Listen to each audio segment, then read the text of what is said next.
Hey everybody, this is Russ from Metro Game Core. Today we're going to take a look at the ASUS ROG XG Mobile 2025. That's a lot of words, but essentially this is an external GPU that you can plug in via USB to various devices, including handheld PCs, laptops, and even mini PCs, and we're going to explore all that here today. And believe it or not, I think that a device like this is the future of PC gaming for people like me.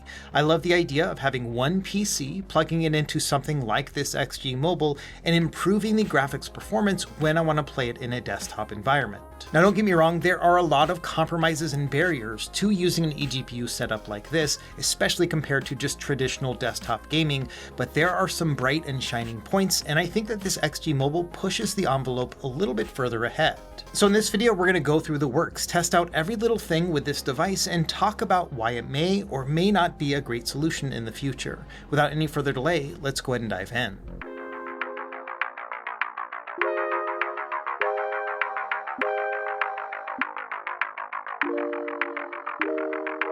Now, before we even jump into reviewing this thing, let me talk about just what I consider to be the ideal PC gaming scenario, coming from a guy who only really started PC gaming back in 2020, and also someone who's very mobile focused. After all, I've got a YouTube channel dedicated to handhelds for the most part. In addition, a lot of my gaming history came from playing consoles all the way back from the 80s until today, and so I love me a good plug and play experience. The idea of fiddling around with settings or, installing mods and whatnot for PC gaming, while that is kind of the standard for a lot of PC gamers, is not necessarily what I'm personally looking for. I want something that's very simple and just works. Along those same lines, the majority of my time with PC games is with handheld PCs, the Steam Deck, the Xbox Ally X, and so on. And so there's something there that needs to be married together for me in my mind. I want to be able to play a handheld PC, and I also want to do, the whole couch experience, maybe playing on a desktop with PC games too, but I don't like the idea of owning multiple computers. So there are three parts to the whole puzzle of Russ from Retro Game Core. The first is that, I'm a console gamer first. I like that plug and play experience. The second is that I play on handheld PCs for the most part. And then the third is that I don't really like the idea of a big tower PC.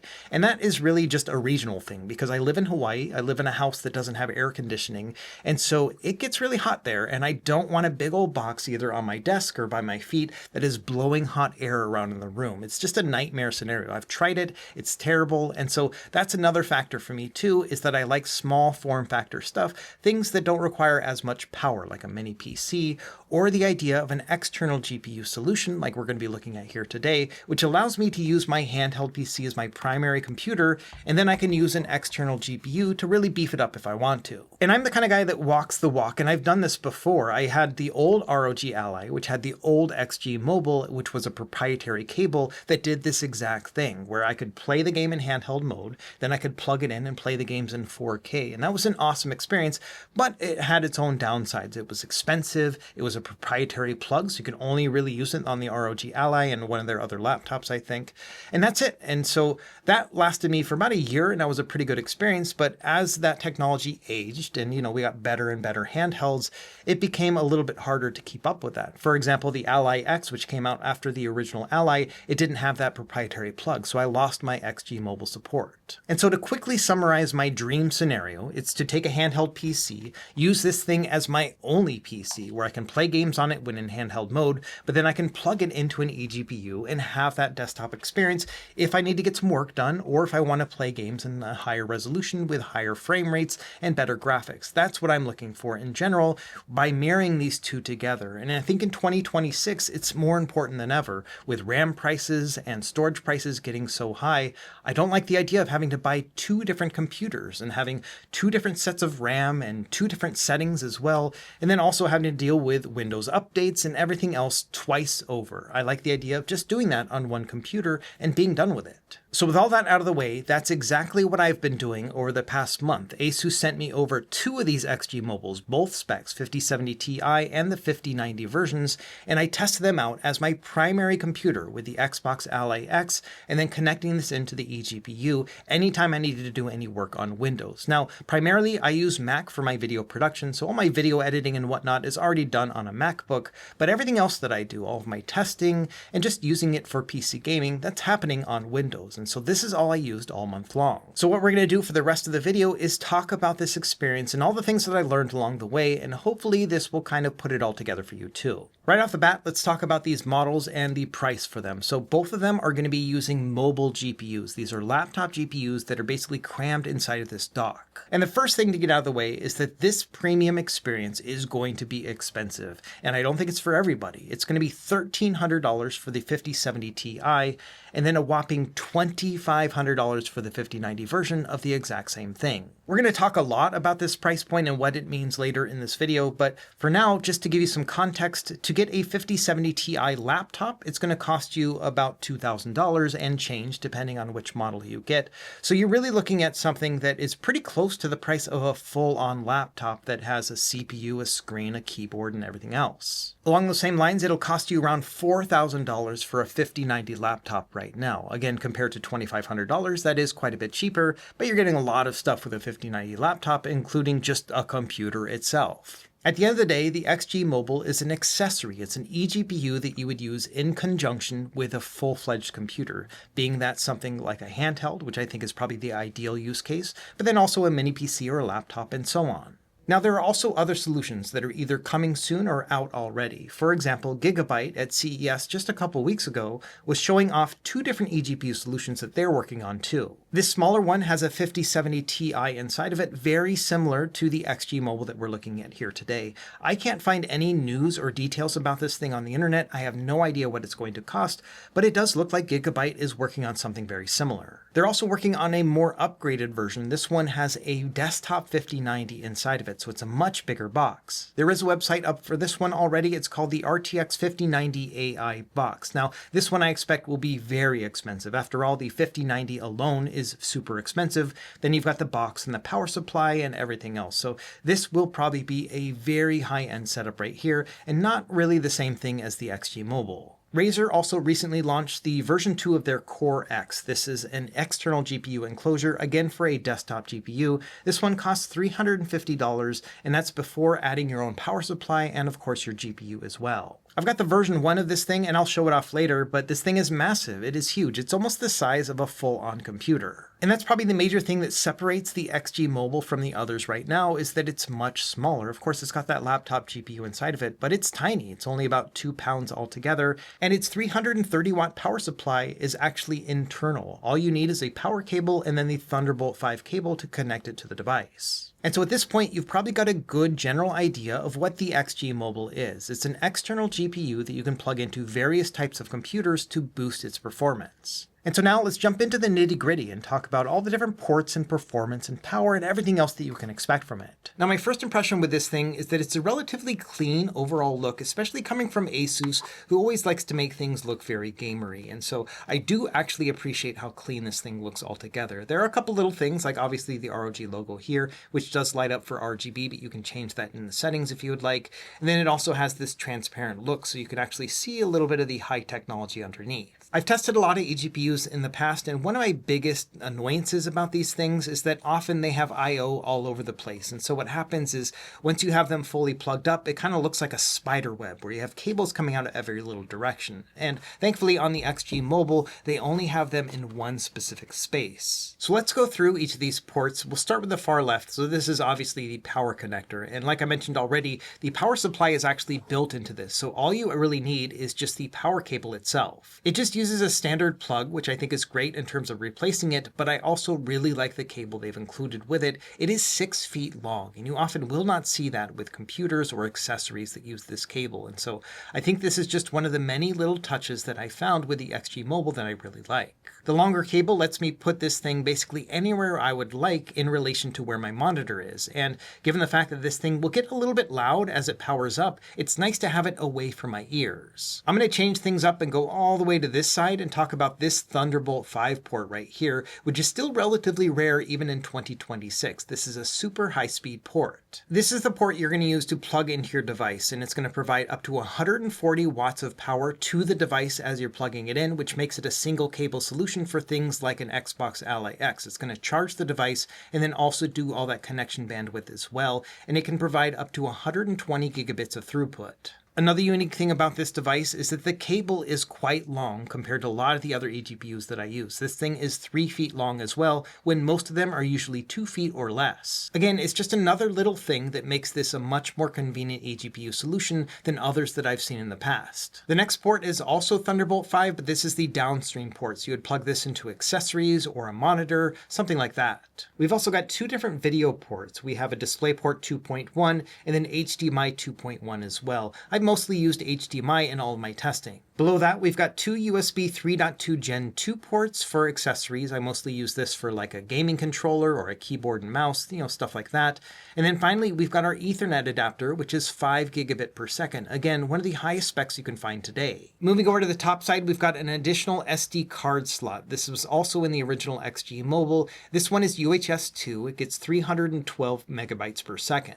Now, when putting in the card, it only goes this far in, and this kind of annoys me. It's the way it was with the first XG Mobile 2. I guess it's so that you can see it and pull it out if you need to, if you're going to be taking this portably or something, but I don't know. I kind of wish it was more flush, especially on a clean aesthetic like this. I also think it might be time to move on from an SD card slot and go towards a micro SD card. You can use an adapter like this. That'll work just fine for additional storage if you wanted to put specific games on this or have, other storage if you're going to be using this for work. But I would like the idea of having a micro SD card inside just because those tend to have a higher capacity and are a lot cheaper compared to the standard SD cards nowadays. I think an even better solution would be an NVMe slot, so you could put an M.2 storage device in here as well. That would allow you to expand the storage without having to have something external like this. Obviously, it would probably make the device a little bit bigger and thicker, but I'm definitely okay with that. Like I mentioned already, this thing is almost comically small, so the idea of making it just maybe a half-inch bigger on one side to allow to have an NVMe slot would be awesome for me. In fact, they reduced the size of this new model by about 20% in making it compared to the old XG Mobile, so they definitely were thinking about keeping it at a smaller size, but I don't know, part of me thinks that if they had kept it at the normal size, which was just fine already, but then added additional functionality to it, that would have been great too. Also on the top, we've got our fan intake, both here and on the back. So the air is going to come in right here, go through a cooling chamber and fan, and then it's going to have an exhaust here on the opposite side. So this is where all the hot air comes out. On the bottom, we don't have a lot going on here other than a couple little rubber feet. And then we've got our kickstand right here in the back. And this has been redone as well. It's now just a straight line. The previous one was at an angle, and this was something that I also found kind of annoying. In fact, here's a look at the previous model. This is a RTX 4090 eGPU. This was actually sent over to me by a viewer who ended up upgrading to something else, and they were like, I don't really have a use for this thing anymore, and they just sent it to me to show off in testing and everything else. And so big thank you to the person that sent that over. I've been using it for the past 6 months or so in a lot of testing. The I/O setup is pretty similar to what we saw previously, and this also has an internal power supply. The big difference here is going to be that it has its own proprietary cable. So this right here connected to the ASUS ROG Ally and one other laptop or tablet that they used to have. And that's basically it. So it was very limited in what you could actually use it for, but I loved it for what it did. But like I was saying earlier, the kickstand on this was kind of annoying. It would only go diagonally like that. And so anytime you put it down, it would never be at a flat angle. It always just kind of be at this weird angle. It looked very gamery to me. I never really liked it that much. In fact, while I used this thing as my primary PC, I used this thing. So I would put the XG Mobile in this and have it upright, and then I would slot my ROG Ally in it like this. And so this was kind of my small gaming setup right here. I didn't really feel like I needed to do that with the new XG Mobile just because it's a little bit more balanced. And so given how symmetrical this thing is in general and how nice the kickstand was overall, this is how I used it over the past month or so. I would just kind of prop it up like this, use my Thunderbolt cable to connect that to my handheld PC. And so in general, I just find the overall user experience a lot cleaner looking, but also very much so more functional because it's not a proprietary cable anymore. And the old XG Mobile also was kind of a pain in the butt to actually get set up. Every time I wanted to use it, I had to flip the switch on the cable itself, then go into the software and actually turn it on too. And this process would take about a minute altogether, and I had to go through it again every time I wanted to unplug it. I had to fully eject it as well. This new Thunderbolt 5 port is so simple. It is hot swappable, so you can plug this in either when the computer is on or off. It's going to pick up on it, and everything just kind of falls together. From a software standpoint, it's super simple as well. Essentially, it'll just give you a notification, say, hey, we noticed that you plugged this thing in, and if you already have like Armory Crate installed, for example, if you're using it with like the Xbox Ally or any other ASUS device, it's just going to start to download and install the drivers right there. If you're using something that's not an ASUS device, it'll give you a notification in the Windows updates to download the drivers from there as well. So a very simple experience in general. There might be like 5 minutes of faffing around just when you first get it to make sure that the drivers are installed, but after that everything works really fine and it updates on its own. And so in general, my major takeaway here from the overall design and just how this thing feels is that it's a huge upgrade in general from the previous product. Even the box that it comes in is really tiny and thoughtfully created. It really feels like a nice experience as I'm unboxing it. I've really enjoyed the overall portability experience of it, taking this back and forth between the house and the studio. In fact, this thing is quite a bit smaller than the Xbox Ally itself when I put it in a case, and this is the smallest case I've been able to find for this machine in the first place. So as you can imagine, throwing both of these in the backpack has been a super simple and fun experience. Now, one of the major concerns I had about the small size of this device was going to be the heat. Usually when you have something so compact, it tends to get hot and loud. I did a couple tests just to see what the sound is like in terms of the fan noise as well as the heat. And so here, just at idle, I can feel that there's a little bit of heat coming out of the eGPU, but not much. I have to really put my fingers right against it. And in general, in terms of noise, I've got a pretty noisy studio in general. I've got this huge window on one side. And so I get usually around 41 decibels of overall noise just here at idle. When pushing it to the max, like in a GPU benchmark, it is going to get pretty high, usually around 55, 56 decibels altogether. So a pretty big bump overall in terms of noise, but I don't think it sounds that bad. It sounds pretty similar to a laptop. Let me give you an idea right here. And sorry that it's a little bit out of focus.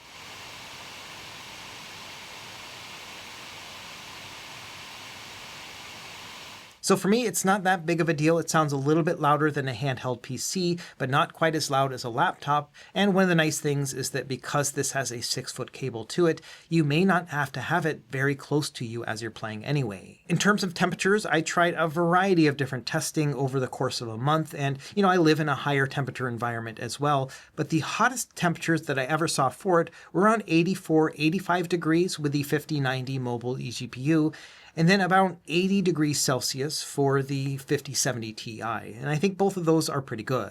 I generally get nervous with a mini PC or something small like this when it gets above 90 degrees Celsius. That's when I start getting a little bit worried. But the other nice thing about this too is that because all the heat is going through this external GPU, the computer itself is not getting super hot. In fact, when pushing it to the max like this, the temperature was around 47 degrees on the handheld itself as opposed to the external GPU. So long story short, when it comes to cooling, I think it gets the job done. It does run a little bit hot, but not anything that I would consider to be concerning. And it does get quite a bit loud, but not to the point where I ever found it distracting over this past month. Okay, because I spent so much time testing this thing, I spent a lot of time thinking about how I was going to make this video, and I ended up coming up with a bunch of different topics and things that I wanted to talk about, and so I've organized the rest of the video like that. So we're going to start with testing first, and we're going to preface all of this by talking about bandwidth and how that really matters when it comes to using an external GPU. And that's because you're going to be limited by the cable and the connection method that you're using to push those graphics from the computer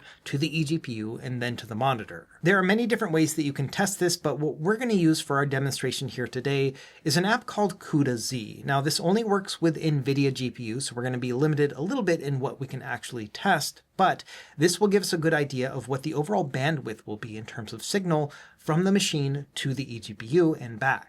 And so I ended up using this app on various different connection methods, different types of computers, different types of eGPUs, basically everything that I've collected over the past 5 years here in the studio. It's worth noting that this app will fluctuate in overall bandwidth pretty quickly, but it is something that stays relatively the same in terms of overall numbers. So the numbers that I'm going to be showing you here later are not going to be an exact figure figure because they do fluctuate quite a bit as the signal is going back and forth.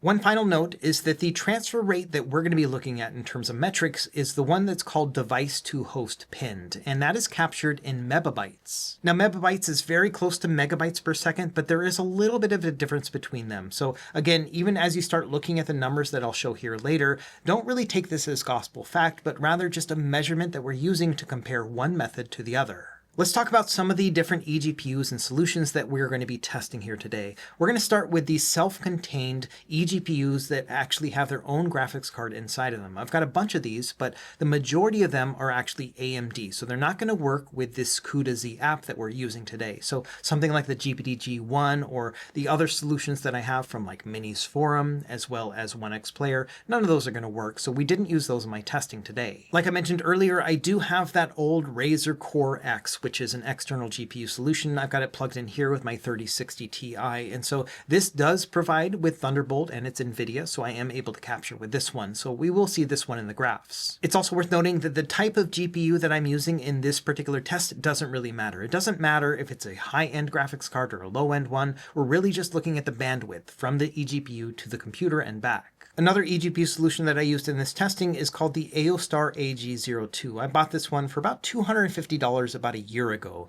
and it's excellent. It has its own power supply underneath. All you really have to do is just dock on your desktop GPU, plug it all up, and then everything works fine. In addition to USB 4, this one also has an Oculink cable option. So if you have a PC that has an Oculink port, you'd be able to use that, which gives you even higher bandwidth than USB 4. And then finally, we've got today's XG Mobile, which uses Thunderbolt 5, but also works USB 4. For example, the Xbox LAX is not a Thunderbolt 5 capable machine, but it does have a USB 4 port, and so that's what I used here. I'm going to show a couple different graphs, but we'll start with this one, which is going to show one single PC, which is the Minis Forum AI X1 Pro, which is a Ryzen HX37 mini PC, used with various different connections. On the far left, we've got the Razer Core X V1. This is that big one that uses the desktop GPU, but only has the Thunderbolt 3 connection. Now, in talking to the Fox, who does a lot of this eGPU testing as well, he said that most AMD GPU solutions will also hover around this amount of bandwidth as well. Usually around 2600 is the best that you'll see. So all of those like the GPT-G1 or the 1X Player solutions, they generally will give you this amount of bandwidth that we see on the far left. Now both the ASUS AG02 as well as the new XG Mobile, they have a higher level of bandwidth even over USB 4. So connecting it to the Minis Forum AI X1 Pro, but over USB, they give you around 3600 altogether in overall bandwidth. So about 1000 higher than the previous models. So this says a couple things to me already. Number one is that even if you're going to be using it with USB 4, it should probably give you better bandwidth than the other eGPU solutions that we've seen on the market today from some of those other PC manufacturers. And then finally on the right, we've got the ASUS AG02 again, but this time with an Oculink connection. And that's because the Minis Forum AI X1 Pro does have an Oculink port, so it allows me to connect it. And as you can see, the bandwidth results are nearly twice that of USB 4, so that is pretty impressive. But there are a couple shortcomings that come with Oculink as well. The first is that the connection is unique, so it's not something you'll find on most PCs, and it's relatively rare. You won't find it really other than on some mini PCs and some handhelds, and most manufacturers have been moving away from this connection anyway, and so unfortunately it just doesn't have a large adoption rate. The cables themselves have to be short because of data transfer loss, and then also the cables themselves just usually feel very fragile. So in general, this is not a great connection method in the first place. The other thing is that connecting this to and from your PC can be a pain in the butt. It's not hot swappable, which means you have to power down the machine when you pull it out and put it in. And then also, I often had times where I would pull this out or plug it in and it would throw a Windows key encryption error. And I have to go in and put in my Windows key for that particular machine, which was kind of a pain in the butt as well if I was going to be testing a lot. So this in general was just kind of from a practical perspective, not as easy to use, but it does have a high bandwidth. So in summary of this graph, you can see that on the far left is going to be your kind of typical Thunderbolt 3 standard and even USB 4 standard for most of those external GPUs on the market. And then in the center, you can see that the XG Mobile holds its own against the ASUS AG02, which has this really nice bandwidth of 3600 over USB 4. And then finally on the right, Oculink wins just because it has those full 4 PCIe lanes. performance. Now I've got one more slide to show off a bunch of other testing I did on various platforms and different eGPU connections as well. Some of these are going to be repeats of what we've seen previously, but put together on the same graph. So on the far left, we've got that Razer Core X V1 Thunderbolt 3, and yeah, it's getting around 2600 as expected. To the right of that, we've got the XG Mobile 2023. That's the one with the proprietary plug, and you can see here the bandwidth is better than most of the eGPU solutions that we had at the time, but it's not that great compared to, for example, the USB 4 connection that we have on the XG Mobile 2025.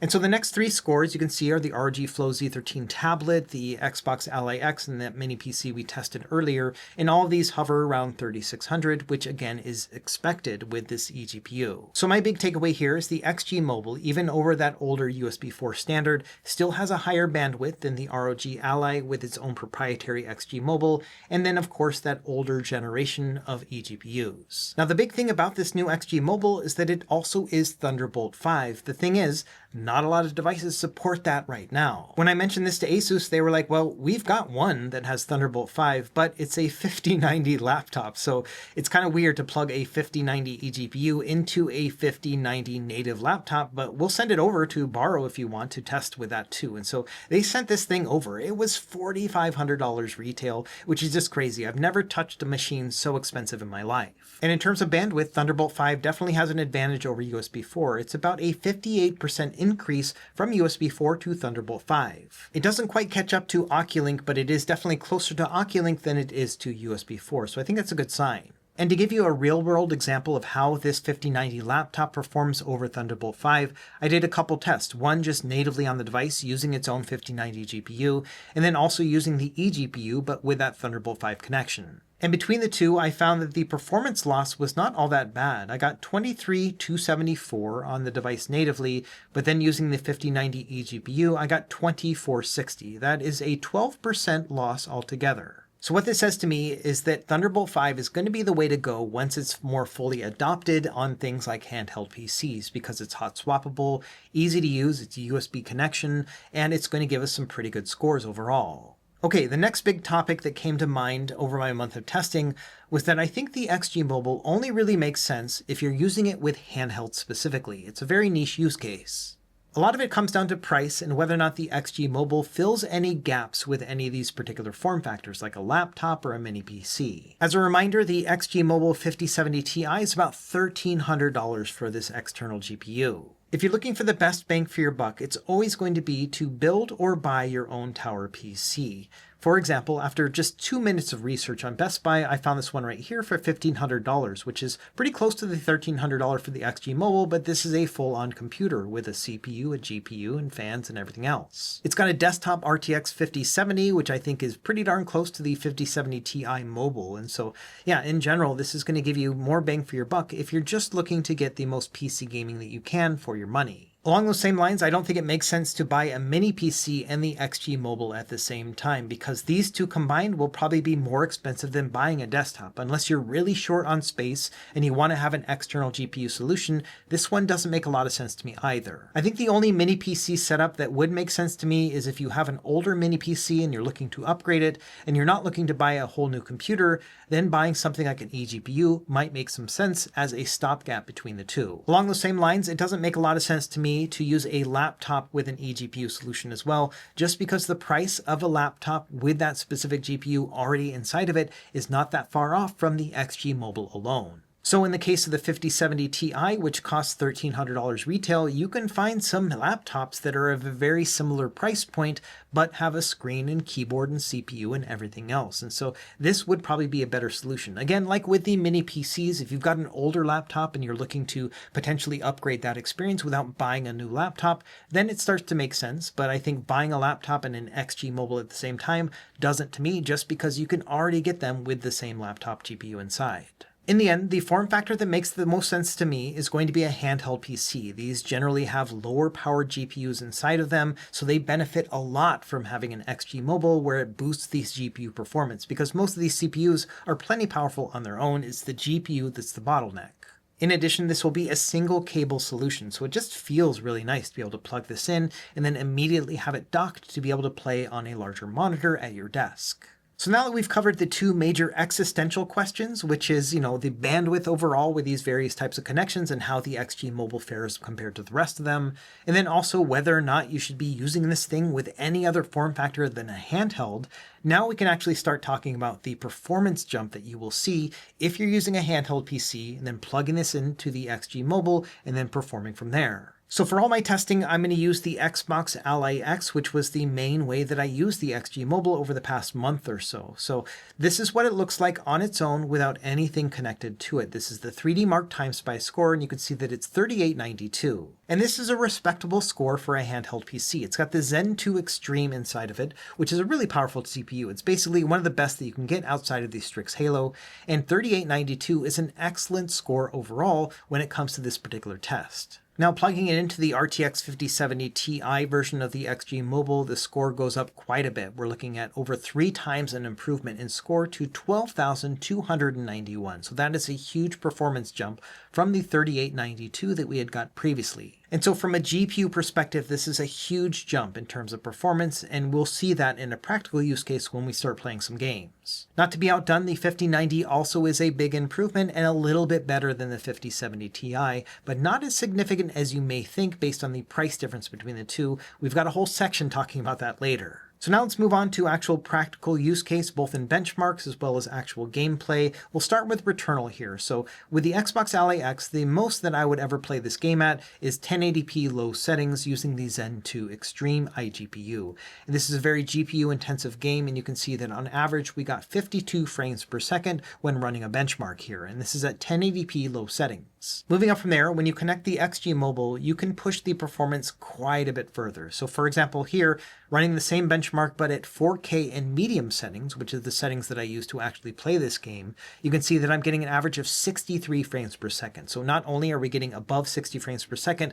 but I've also quadrupled the overall graphical throughput by pushing it to 4K from 1080p. Now plugging in the 5090 XG Mobile, we see a modest improvement from 63 frames per second over to 67 frames per second when moving between these two GPUs. Again, not what I would really expect when talking about the $1,200 price difference between the two, but yes, you're going to get 4 frames per second better with the exact same settings. In the next section, we'll talk about why there's only a modest improvement between the two, but spoiler alert, it mostly has to do with bandwidth with the 5090. Regardless, you're going to see a massive improvement from playing this with its own integrated graphics on the Xbox Ally X and then using the XG Mobile. So here with the Xbox Ally X, 1080p low settings with XeSS quality turned on, I get an average of about 50 frames per second. Some dips here and there, especially in combat, but in general it's a relatively smooth experience, and it's not half bad on a handheld. This is a device that has a variable refresh rate screen, so it's all going to feel very smooth, and it's only a 7-inch screen too, so having it at 1080p is not going to look bad at all. So I think when it comes to the handheld experience, this is about what you would expect when playing a game like Returnal, which is very GPU intensive. Now switching over to the Xbox Ally X, but with the XG Mobile plugged into it,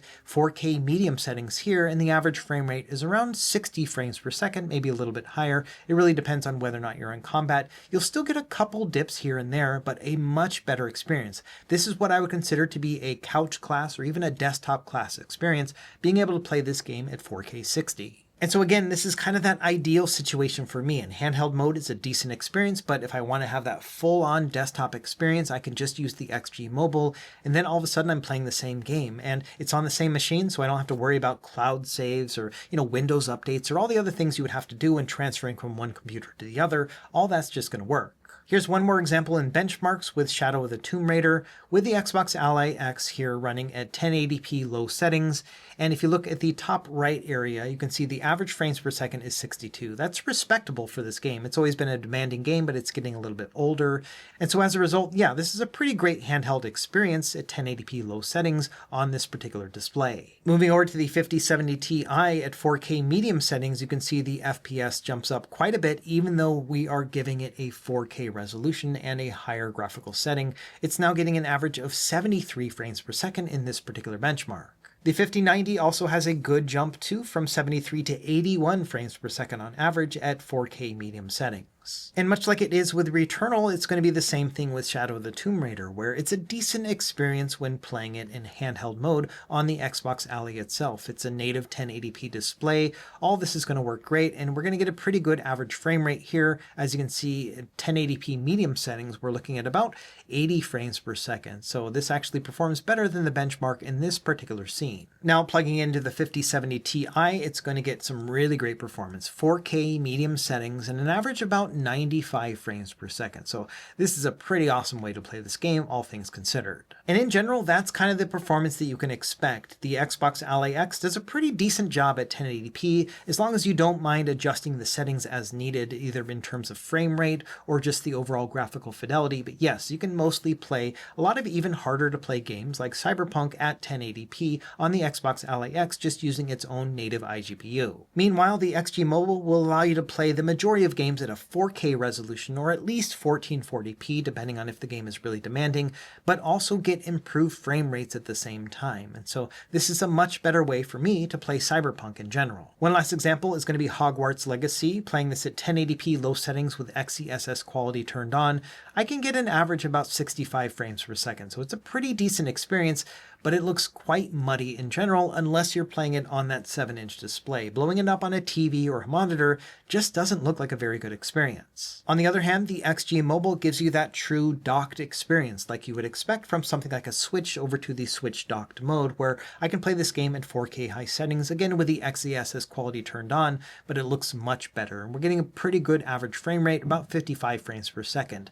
I think in general, I would probably drop this down to 1440p to lock it in at 60 frames per second, but you get the idea here. We can up the resolution and still get a really good gameplay experience. Okay, next topic is going to be the 5070 Ti version of the XG Mobile versus the 5090 version of the same external GPU. I'm pretty unique in that I have both of these to test at the same time, so let's go over these results. A lot of these tests are going to be similar to the ones we just did, but looking at them from a different perspective, specifically the 5070 versus the 5090. So let's start with the 3D Mark Time Spy score, 3892. This is with the Xbox Ally X just plugged in on its own, so no external GPU. And here's a comparison with the two different XG Mobile versions. They're both a huge upgrade in overall performance, but in general, there's not a huge difference between the two. If we look at the actual math here, so the 5070 Ti costs $1,300, the 5090 version of the XG Mobile costs $2,500. That's a 92% increase in cost from the 5070 Ti to the 5090,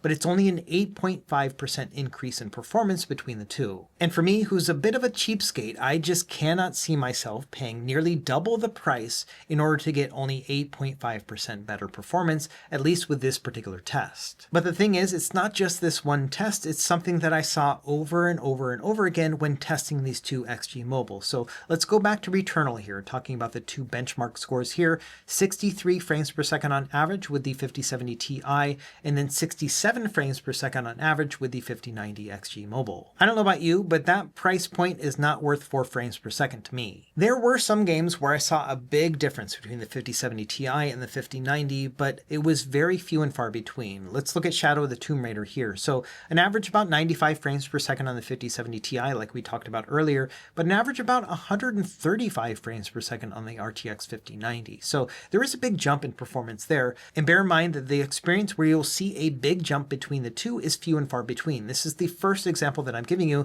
just because it has such a wide difference between the two. For the vast majority of other games that I tested, I only saw about a 5 frames per second average between the two.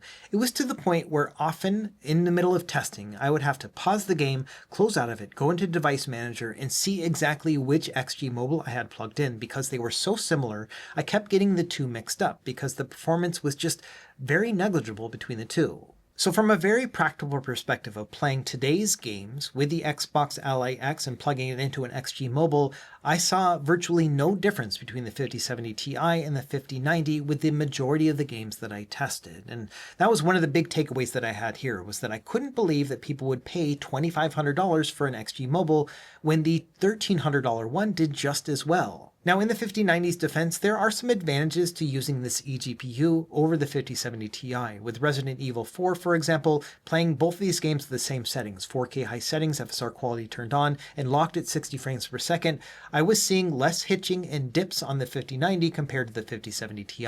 At the same time, because it's a more powerful GPU, it can also be more efficient when not drawing full power. So as a result here, it's only pulling about 8 watts less than the 5070 Ti when performing at that same level. Now, to get to the heart of why we were seeing such similar performance in two GPUs that should have widely different performance, I decided to try out some testing on Thunderbolt 5 using that ASUS laptop that they loaned me. As a reminder, this thing has a 5090 inside of it already, so I started with that test again, 3D Mark times SPI score, but this time looking at the graphics score in particular because this is going to be the one that's limited the most by bandwidth. So you can see the score here is 25,344 when using the native 5090 in this laptop. Now plugging this into the 5090 over Thunderbolt 5, we got a pretty similar score, but a little bit less. So the graphics score here is 21,467. That is a 15.3 GPU performance loss between the two over Thunderbolt 5. And so in general, that's the amount of degradation that we can expect when using the XG Mobile over Thunderbolt 5 when comparing apples to apples, 5090 to 5090. Now this laptop only has Thunderbolt 5 ports, so I'm not able to use a USB 4 port with it. So instead I had to move over to the Xbox Ally X because that does have USB 4. And then I ran the test again. Now these have different CPUs between the laptop and the Xbox Ally X. So don't look at the overall time SPI score. Instead, just look at that graphics score because it's going to be relying directly on that 5090 XG Mobile over USB 4. And here you can see that there is a big performance loss from the other two connections compared to this one. So we're looking at 32.9% GPU performance loss versus the 5090 laptop running the 5090 inside of it, and then a 20.7% GPU performance loss when using the 5090 XG Mobile over Thunderbolt 5. And so what this says to me is if you want to take advantage of that 5090 XG Mobile, you've got to use something with Thunderbolt 5 that's going to give you the overall best graphics performance. On the other hand, using Thunderbolt 5 with the 5070 Ti is not going to yield that much of a difference between the two, even over Thunderbolt 5. So for example, here with that same laptop, I then plugged in the 5070 Ti, and this is the score I got. Again, we're just looking at the graphics score here, 15,276. If we move over to the Xbox Ally X and run the exact same score, but over USB, you can see that it's a very similar score, 14,939. So only a 2.2% GPU performance loss compared to the Thunderbolt 5 version of the 5070 Ti.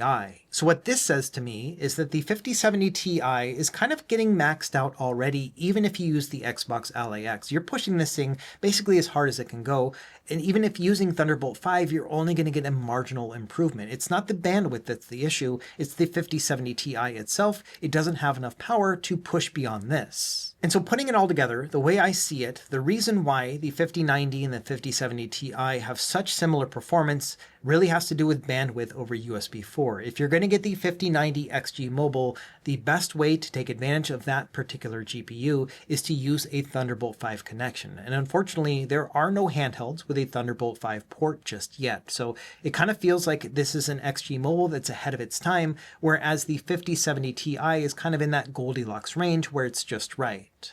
And this finally leads to my last topic, which is that I think that the XG Mobile in general is hardware that's ahead of its time. My first point here is the thing we were just talking about, the fact that Thunderbolt 5 seems to be the way to go, especially with the 5090. You're going to get increased bandwidth, and unfortunately right now, there are no handheld devices that have a Thunderbolt 5 connection just yet. This leads me to think that a year from now, the XG Mobile will be an even better deal just because you will have that increased bandwidth and hopefully a handheld that can make use of it. The other reason why it feels ahead of its time, beyond just the Thunderbolt 5 and bandwidth limitations, is that it also is Windows only as of right now. I tested this with Bazite running on my Xbox Ally X, and unfortunately, yeah, it doesn't work. And if you go into the Discord server, you can see there's all sorts of reasons why, but it mostly comes down to drivers with NVIDIA in particular, and it just doesn't play well with SteamOS or Bazite as a result. Okay, now that we've gone through all those little rabbit holes, let's start wrapping up and talk about what I like and what I don't like about the whole XG Mobile experience here in 2026. There's a lot to like about this overall setup. I think it's freaking tiny. Like, it's so small, 2 pounds and 20% smaller than the previous model. It is just kind of a feat of engineering in general. I also love that it's got an internal power supply, which just makes the overall thing a much more portable experience. It's really nice to have a single cable solution when docking it too. I've got my one power cable going into an outlet, and then I have my single Thunderbolt 5 cable that goes into my device, and then everything else is just plugged into the dock, and it's a very nice dockable solution in general. It's also a great performance jump where you can take a handheld PC and play it in handheld mode and experience that and enjoy it, and then plug in that XG Mobile and then have that desktop or living room experience as well at the same time with a single machine. I also appreciate all the things this company has done to make this a more plug-and-play experience. The Thunderbolt 5 cable is now non-proprietary, and it also is hot swappable, so it's a very easy experience, and you can plug this into various things. They don't have to be from ASUS. Plug this into a mini PC, plug this into a laptop or any other handheld PC. As long as it's USB 4 or Thunderbolt 5, it's going to work great. Installing the drivers is also a very easy solution. It'll just pop up either in the Armory Crate app if you've got that installed, or it'll just happen in the Windows Update as well. And so very simple solution compared to other eGPUs. Of course, there are quite a few things I don't like about this as well, and number one by far is the fact that it's very expensive and quite niche. The price point is so high that I don't feel comfortable recommending it at all unless you know specifically your own budget and what you're looking for in general. And for me personally, I think it only really makes sense if you've got a handheld PC that you want to use as your primary and only computer, where you can plug it into the XG Mobile and then use that as a desktop computer at the same time at a higher resolution with better frame rates, both for gaming as well as productivity and work. Another thing I don't like about it is that it is Windows only, at least for now. I'm hoping that at some point we will get Linux support on this, but I think that's probably going to be a long ways out. Another thing worth noting is that I don't think the 5090 model is worth getting if you only have USB 4 devices. It kind of needs Thunderbolt 5 to get your most value out of it, especially at that higher price point. And so I think in general, the 5090 is something that's probably going to be a more viable solution in the future, but it's not quite there right now. Another thing I don't like about it is that overall availability is quite low. They had an initial run and those sold out super quick, and I've heard there's going to be a restock in February, but after that, who knows? The same thing happened with the previous versions of the XG Mobile. They were very hard to come by, and it makes sense from a business perspective. They probably don't want to produce a bunch of these just because the demand is probably relatively low, but it does feel like they have a very hard time keeping up with that demand in the first place because it's always sold out. And then finally, my last point is that I feel like at this price, we should see better storage options, either a better SD card slot that also has micro SD in it, or also an NVMe M.2 drive. I think that would be really cool as well. Those are the kind of things I would like to see, to be able to put all my work stuff on the M.2 drive and then use all my gaming on the handheld PC itself. And so those are the kind of things that I think could be improved with this particular model. For the most part, the hardware is awesome, but it could be a little bit better. So wrapping up, you're probably wondering what I think about the XG Mobile and whether or not I recommend it for you in your particular use case or for me and everybody else. And I think that for me personally, I love this thing. It's going to be my primary Windows PC. I'm not sure if I'm allowed to keep these or not. I think I have to return them both, but my plan is to pick up the 5070 Ti for myself and use this as my primary Windows PC. It's expensive, it's $1,300, but I like this overall setup, the ability to use my handheld PC in handheld mode and then plug this in to be able to have the full desktop experience as well and get some work done at the same time. Like I said in the intro, this feels like the future of PC gaming for people like me, where I don't have to worry about having two different computers and keeping them up and remembering which one has what files saved on it or whatever.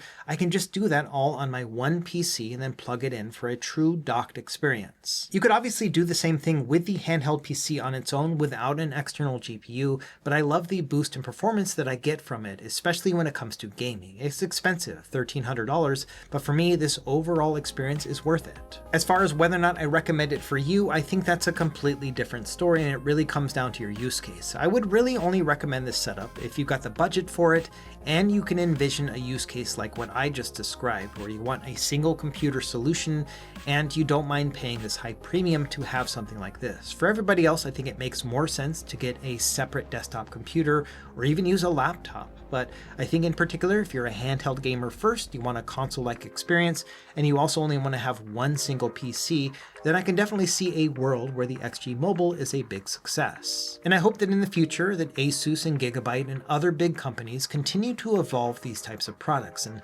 hopefully there'll be more competition and that'll drive innovation as well as driving the prices down to the point where this becomes a more mainstream idea. Right now it feels very niche and expensive, but it's also kind of cool to see what it's like at the cutting edge. And so I wouldn't say that this is something I can recommend just based on the price point alone, but it's really cool to see where technology will take us in the future, and the XG Mobile is an excellent example of that. Let me know what you think in the comments down below. What is your ideal PC gaming solution? Would you rather have a PC gaming handheld and then also a desktop PC, or would you rather have something you can stream to like an Android device, or maybe play something like GameHub? We've got so many options to play PC games right now, and there's no one wrong way to do it. As always, thank you for watching. Be sure to like and subscribe if you found this helpful, and we will see you next time. Happy gaming.